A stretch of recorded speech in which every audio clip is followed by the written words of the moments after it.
If you've been injured recently, there's a good chance you're making a mistake that's quietly stopping you from recovering quickly. You're doing the drills, ticking the boxes, following your plan, yet your strength isn't coming back and the same movements still feel risky. The worrying part is that this mistake is built into the way most people are taught to recover. In the next few minutes, we'll show you the hidden flaws that keep people stuck in rehab limbo and the simple shift that gets them strong again. Here's the usual sequence after an injury. You stop training, you're given light mobility and band work, you're told to let things settle, and then someday you'll be ready to train again. For the first week or two, that seems fine. Pain settles, things feel calmer, but then progress slows. You're doing the same exercises with the same band at the same effort. You can move, but not with confidence. You can lift, but not with intent. You're told to trust the process, but your body feels like it's idling. That's not you lacking discipline, that's the process failing to progress. Staying in that holding pattern has a cost. You lose strength, your tolerance to load drops, and your confidence erodes. That's why the same niggle pops up the moment you try and push. The system was never rebuilt to handle real-world demand.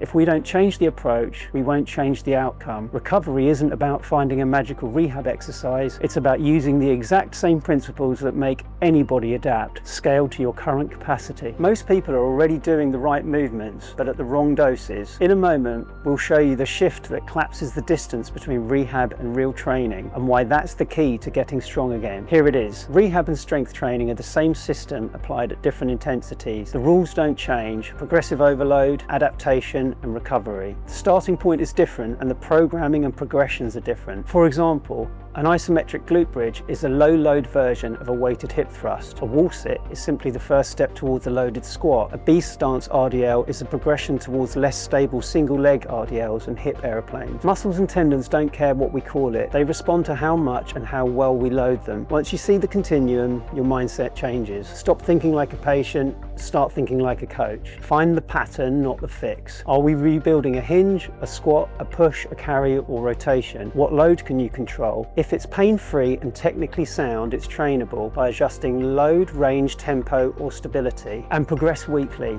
If nothing's progressing, you're maintaining, you're not adapting. If you feel trapped in rehab limbo, it's usually one of these 5 mistakes. Number 1, infinite activation. You keep switching on muscles that are already switched on, but never exposing them to meaningful tension. Number 2, same dose forever. Same band, same number of reps, your body adapted by day 5. Number 3, range without strength. You chase mobility but never strengthen the end ranges you've opened so they feel unstable. Number 4, avoiding the pattern. You avoid hinging or squatting because they feel risky, so the exact patterns you need never get rebuilt. Number 5, binary thinking. Rehab now, training later. In reality, you train now and you just start where you can and climb the ladder. Here's a simple 4-week ladder you can adapt to almost any area. The goal isn't to chase pain, it's to rebuild capacity. Week 1, control and tension with stability. Choose the most stable version of the pattern. 3 to 4 sets of 8 to 12 at an effort of roughly 6 out of 10. Use tempo, like 3-second lowers,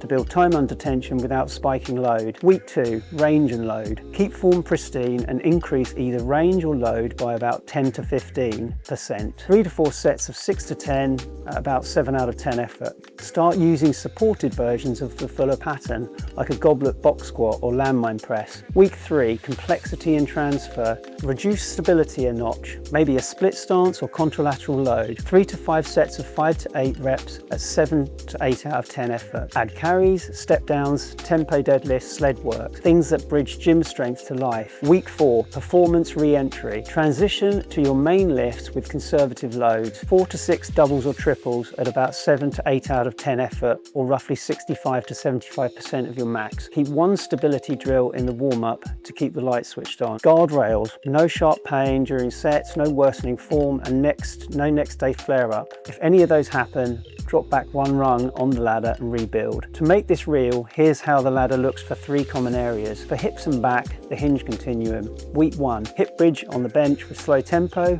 Week 2, B stance hip hinge with dumbbell. Progress range before load.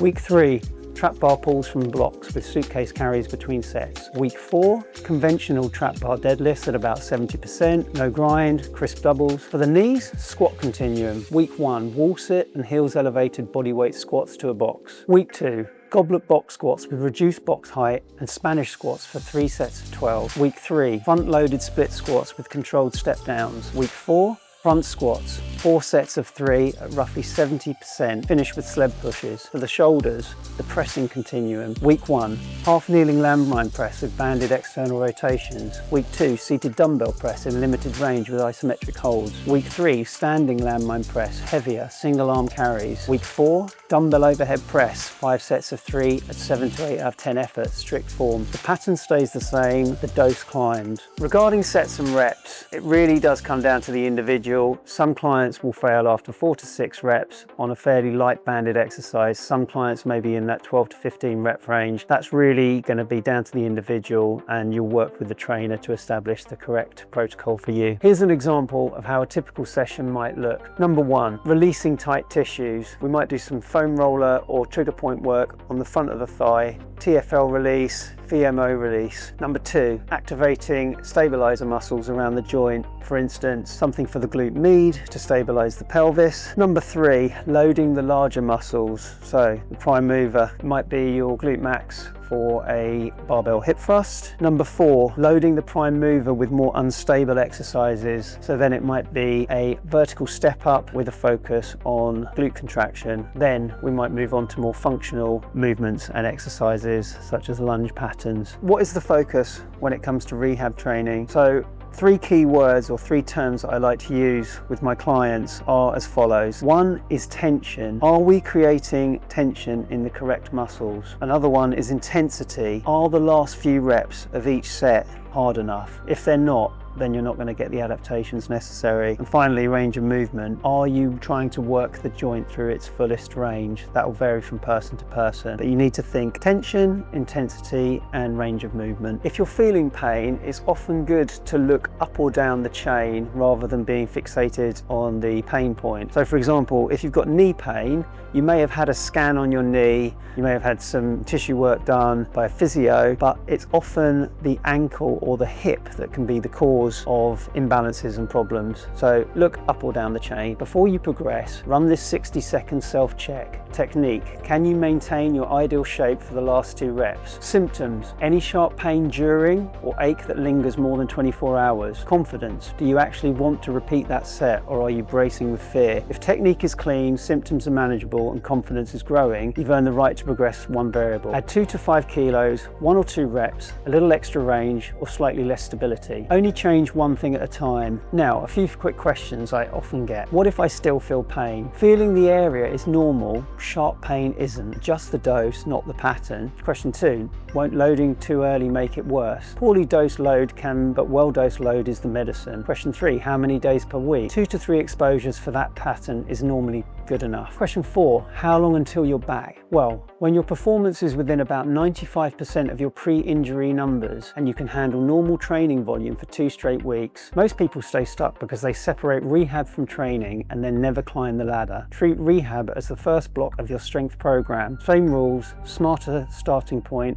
weekly progressions. If you want a printable version of the 4-week ladder and pattern examples, comment rehab and I'll share the template. Don't aim to feel better, aim to come back better than before.